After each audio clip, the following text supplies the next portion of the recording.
But the law on the books remains in place, and others could face prosecution. And this needs to change. It needs to change because I, for one, don't want to live in a world where people like Julian go to prison for publishing evidence of war crimes while those responsible for the war crimes don't face accountability.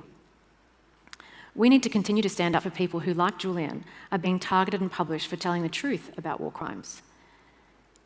Now, he set up WikiLeaks and published what he did about US wars because he believed that if the public was to know the truth about unjust wars and saw the consequences of those wars and the human suffering in those wars, that we could work to end those unjust wars. And unfortunately, as we enter the second year of the war in Gaza, those lifting the lid on the horrors of this conflict are being targeted at unprecedented rates. There have now been more Palestinian journalists killed by Israel in the past 12 months than there were journalists killed during both World War II and the Vietnam War combined. And in fact, Israel broke that terrible record in the first 2 months of the conflict.